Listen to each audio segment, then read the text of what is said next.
Have you ever wondered what happens when the world's most powerful military suddenly loses its ability to see the battlefield? What would occur if the ultimate shield was shattered by a seemingly outmatched adversary in the blink of an eye? Welcome to our channel, where we break down the most critical global events. America just went completely blind. Not figuratively, and not as a metaphor. Literally, physically, and operationally blind in the most dangerous region on Earth. This happened in the middle of an active war at the exact moment it can least afford it. Here is what just happened. Iran destroyed America's missile defense radar in Jordan. $1 billion is completely gone. This was the most sophisticated early warning radar system the United States military operates in the entire Middle East. The eyes of the entire defense grid were reduced to burning wreckage. Satellite images released by the United States itself show the before and after.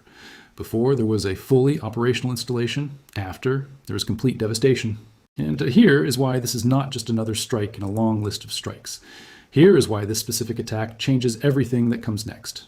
A missile defense system has two parts. The interceptors are the missiles that shoot down incoming threats. Think of those as the fists. Then there's the radar, the system that detects, tracks, and calculates the path of every incoming threat so the interceptors know exactly where to aim. That represents the eyes. Iran did not hit the fists. Iran hit the eyes. Without the radar, the interceptors are useless. They're completely and totally useless. You can have 1,000 interceptor missiles sitting in their launchers. But if the radar is gone, they have no target data. They fire blind, they miss, and the incoming missile hits whatever it was always going to hit. What Iran just did is the military equivalent of ripping out someone's eyes in the middle of a fight. You are still standing. You still have fists, but you cannot see the punch coming. And here's the number that makes this catastrophic on a financial level, even before you get to the military implications. Replacing and rebuilding this radar system takes 5 to 6 years minimum. Hundreds of specialist troops are required just to operate it. The full system, meaning the radar plus the interceptors, costs approximately $2 billion. Iran destroyed the most critical component in a single strike. Former Secretary of State Antony Blinken, someone who was inside the highest levels of the American government until recently, just said publicly what Pentagon officials are saying privately. America's interceptor stockpiles are running low. They are spending millions of dollars firing missiles to shoot down Iranian drones that cost $2,000 to build. The math is catastrophic. The supply is limited, and the production timeline to replace what is being burned through takes years. Read that again. America is shooting million-dollar missiles to destroy $2,000 drones, and it is running out of the million-dollar missiles. Now here's the part that will genuinely shock you, because Iran has not even used its serious weapons yet. What the world has been watching for the past several weeks, the strikes on Gulf infrastructure, the attacks on American bases, the missiles that penetrated Israel's defense grid, the carrier group that retreated, all of that was Iran operating at a low intensity. They were deliberately and strategically sending cheap drones and mid-tier missiles specifically designed to drain American interceptor stockpiles while preserving their most devastating arsenal completely untouched. Iran has been fighting a war of economic attrition. They are forcing America to spend billions stopping attacks that cost thousands to launch, while quietly waiting for the moment American defenses are sufficiently degraded. That moment is approaching. And now, with a critical radar destroyed, the warning time for incoming missiles in that entire corridor has collapsed from 15 to 20 minutes. Enough time to scramble defenses and get civilians underground, down to 60 to 120 seconds. 1 to 2 minutes is all that is left. And Iran has already demonstrated cluster missile technology. One missile enters the atmosphere, then splits into hundreds of individual warheads simultaneously. 2 minutes of warning against a cluster strike is not enough time to do anything, except to realize you are about to be hit. 25% of America's early warning systems in the region have now been destroyed. That is not a rumor. That is not an opposition claim. That is the assessment coming out of the Pentagon itself, leaking to international media because the people inside that building are watching a situation they know is deteriorating, and they want the public record to reflect that they understood what was happening. When the people running the war start leaking to journalists that they are losing, that is not spin. That is a distress signal. Meanwhile, 11,000 flights have been canceled across the region. Dubai International Airport, the single busiest international hub on Earth, the airport that connects Asia to Europe to Africa, is operating at 13% of normal capacity.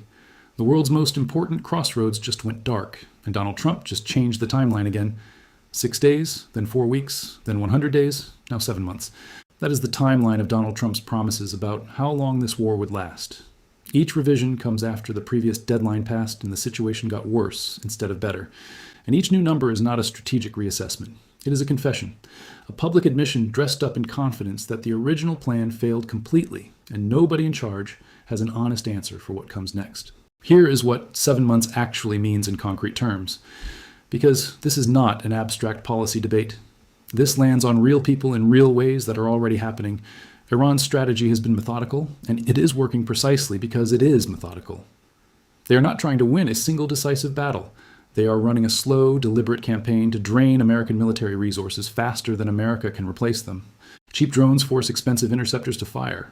Fake targets, which are decoys painted to look like military assets from satellite view, get America to waste precision missiles on empty ground. Radar systems get targeted to blind the defense network, and through all of it, Iran's real arsenal, the hypersonic missiles, the truly devastating strike packages, stays in reserve, untouched and waiting. This is a strategy that was designed specifically for a 7-month timeline, maybe longer. Iran's military planners know America's interceptor production rates. They know how long it takes to manufacture and deploy replacement radar systems. They built a campaign designed to outlast the American ammunition supply. And right now, by every available metric, that campaign is on schedule. At this exact point, we have to ask you a critical question. What are your thoughts on this unfolding strategy of economic attrition against a global superpower? Do you believe the current military apparatus can adapt to this new reality, or are we witnessing an irreversible shift in modern warfare? Please drop your opinions in the comments section below, because this is a debate the whole world needs to be having right now. Antony Blinken spelled it out in plain language. The supply of interceptors is critically limited. Production timelines are measured in years, and the cost ratio, millions of dollars, to stop weapons costing thousands, is economically unsustainable. Meanwhile, Iran keeps building. Drones are rolling out of underground facilities, and missiles are stockpiled in locations that American satellites cannot reliably locate because Iran spent years developing camouflage and deception specifically to defeat satellite surveillance. The gap between what America has available today versus what it started with is widening every week. The gap between what Iran has available versus what it started with is barely moving. Now, let us zoom out to the Gulf states because what is happening there right now is a historical pivot that most people are missing entirely while they focus on the military headlines. The Financial Times, one of the most reliable barometers of what the global financial establishment actually believes versus what it says publicly, just reported that Gulf sovereign wealth funds are conducting a comprehensive review of their overseas investments, specifically their American investments. Let that sink in. The Gulf states collectively hold hundreds of billions of dollars invested in American assets, treasury bonds, real estate, equities, and private equity funds. For decades, this petrodollar recycling, Gulf states selling oil for dollars and reinvesting those dollars back into American markets, has been one of the structural pillars of American economic dominance. It is part of why America can run massive deficits without the dollar collapsing. Gulf money flowing into American assets creates permanent demand for United States financial instruments. If that money starts moving out, even partially, even gradually, the implications for American borrowing costs, for interest rates, and for the dollar's reserve currency status are profound. This is not a sanction or an embargo or a hostile act. It is just rich countries with options deciding that the risk-adjusted return on American assets looks different when American military policy is actively destabilizing the region those assets were generated from. The Gulf states are not angry at Iran. They are angry at America. Because they did not start this war, and they did not ask for this war. They hosted American bases because they were told it would protect them, and instead, it made them targets. Their airports are disrupted. Their oil facilities have been struck. Their citizens cannot sleep through the night. Their workers from Pakistan and Bangladesh and the Philippines are calling home asking if they should leave. And through all of it, the American president who promised this would be over in 4 weeks is now saying 7 months. The deal that the Gulf states made with American power, host our bases, buy our weapons, price your oil in our currency, and we will keep you safe, has visibly, publicly, and undeniably failed to deliver the one thing that justified everything else: safety. So they are reviewing their investments quietly, carefully, without press conferences or dramatic announcements, because that is how these things happen. When serious money is moving and when the Gulf money moves, when it flows toward China, toward Russia, toward non-dollar alternatives, the economic war that runs underneath this military conflict shifts in ways that will still be reshaping the global financial order 20 years from now. The military conflict ends eventually. The economic realignment it triggers does not. Here is something nobody in the mainstream media has explained clearly. Iran's real attack has not happened yet. Everything you have watched, every alert buzzing phones in Tel Aviv, every oil facility struck in Bahrain, every drone swarm over the Gulf, the $20 billion carrier group that retreated, the radar destroyed in Jordan, the 11,000 canceled flights, all of it, every single escalation over the past weeks has been Iran operating below its actual capability level. Deliberately, patiently, surgically, the strategy is so simple it is almost elegant. Do not use your best weapons until your enemy has used enough of theirs. Let them burn through interceptors, stopping cheap drones. Let them fire precision missiles at decoys and painted shadows. Let them exhaust their early warning infrastructure, trying to track mid-tier strikes. And when the defense grid has degraded enough, when the radar's gone, when the interceptor stockpiles are thin, when the warning time has collapsed from 20 minutes to 90 seconds, then and only then use the weapons you have been protecting this whole time. That moment has not arrived yet, but the radar destruction in Jordan is the clearest signal yet that Iran is moving through the phases of this plan on schedule. Now, here is the question that matters. Is there any version of this that ends before Iran decides those conditions are met? Yes, there is exactly one, and it has been sitting on the table since the beginning.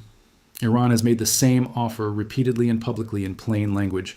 Remove American military bases from the Middle East. That is the condition. Not reparations, not permanent territorial gains, not the dismantling of Gulf states, just American forward bases leave and the strikes stop. Iran has no desire to destroy Qatar or the United Arab Emirates or Saudi Arabia. They have stated this explicitly, and their targeting pattern, despite all the damage, confirms it. They are going after American infrastructure specifically and systematically, because American infrastructure is what is being used to attack them. The off-ramp exists. It is clearly marked. And the only thing preventing anyone from taking it is the political cost to a single American president of being seen to accept it. Think about what is at stake in that calculation. On one side, the political embarrassment of withdrawing American bases, which would be spun as a retreat, a defeat, a concession to Iran. On the other side, 7 more months of war, mounting casualties, a global oil crisis, trillion-dollar market disruptions, historic destabilization of the most strategically critical region on Earth, and the genuine risk of a conflict that crosses into territory nobody comes back from cleanly. The political cost of withdrawal versus the human and economic cost of continuation. And right now, continuation is winning. History has seen this calculation before, and history's verdict on leaders who chose continuation over an available off-ramp is not kind. Let us talk about what the world looks like on the other side of this, whichever way it ends. Because this moment is genuinely reshaping global power in permanent ways. China and Russia are not panicking. They are not scrambling. They are watching with the calm attention of chess players who have seen their opponent make a series of mistakes and are now simply waiting for the position to mature. Russia is consolidating energy leverage over Europe. With Gulf oil in crisis and American military credibility damaged, European countries that swore off Russian energy 2 years ago are reconsidering quietly without press releases. Russia does not need to win anything militarily. The Middle East is winning it for them. China is watching the petrodollar architecture fracture in real time. The Gulf states are reviewing their American investments, and the oil is not flowing in dollars through a closed strait. The Saudi and United Arab Emirates conversations about pricing oil in alternative currencies. All of this accelerates the shift China has been working toward for a decade. A shift away from dollar-denominated energy trade. A shift that, once completed, restructures American economic power at its foundation.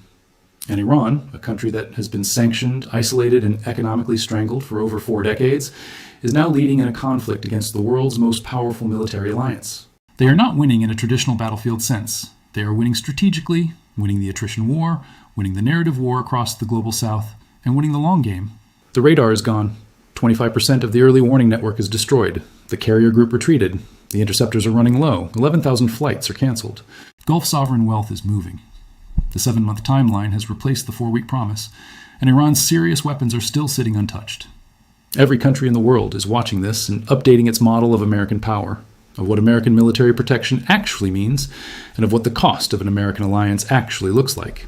Those updated models are going to shape decisions about alliances, about currencies, about military procurement, and about which powers get deferred to for the next 50 years. America went blind in Jordan this week. The whole world saw it. But the implications of this blinding strike extend far beyond the sands of the Middle East. Let us pivot our attention across the globe to the Pacific, because you can be absolutely certain that military planners in Beijing are studying every single frame of this conflict. For decades, the entire security architecture of the Pacific, from Taiwan to South Korea to Japan, has relied on the exact same American defense umbrella that just failed in Jordan. If the United States cannot protect its most advanced radar systems from a regionally isolated adversary using a combination of cheap drones and mid-tier missiles, how can it possibly project an impenetrable shield against a near-peer competitor in the South China Sea? The calculus of deterrence in Asia just shifted dramatically. Taiwan is watching the interceptor depletion rates and realizing that American promises of defense might be fundamentally limited by harsh industrial reality. Furthermore, we must examine the profound shockwaves ripping through the American military-industrial complex itself. For half a century, Defense contractors have sold the Pentagon and the American public a promise of technological invincibility. They built systems that were supposed to be practically magical in their capabilities, justifying price tags in the tens of billions of dollars. But this conflict has ruthlessly exposed the fatal flaw in that entire philosophy. We are witnessing the death of exquisite warfare. Exquisite systems are simply too expensive to lose and too slow to replace. When a $2 billion network can be blinded by weapons manufactured for a fraction of a percent of that cost, the entire procurement model of the United States military is thrown into crisis. The Pentagon is suddenly waking up to the terrifying reality that they have built a boutique military for a world of mass production. This brings us to the psychological turning point we have now crossed. Global hegemony is not just about having the most aircraft carriers or the biggest economy. It is deeply rooted in psychology. It is about deterrence. Deterrence only works when your adversaries fundamentally believe that attacking you is a suicidal endeavor because your defenses are absolute and your retaliation will be overwhelming. What happened in Jordan did not just destroy a piece of hardware. It destroyed the aura of American invulnerability. Once that aura is pierced, the deterrence fails. Adversaries who would have never dared to cross a red line 10 years ago are now testing the fences, probing for weaknesses, and finding them. They are realizing that the giant can be made to bleed, and more importantly, the giant can be made to run out of bandages. We are stepping into a genuinely new era of multipolar reality. The unipolar moment that began at the end of the Cold War has officially concluded. It did not end with a massive global conflict or a nuclear exchange. It is ending in a slow, grinding war of attrition, where the wealthiest empire in human history is being bled dry by the relentless mathematics of asymmetric warfare. The destruction of the radar was the turning of a page in the history books. The rules of the global order are being rewritten in real time, not in diplomatic chambers, but in the sky over the desert. The question is no longer whether the era of unquestioned American dominance is ending. The only question left is what the world will look like when the dust finally settles. If you found this analysis insightful, please take a moment to like this video and subscribe to our channel. Your support helps us continue to bring you these critical global updates. Thank you for watching, and stay informed as these unprecedented events continue to unfold.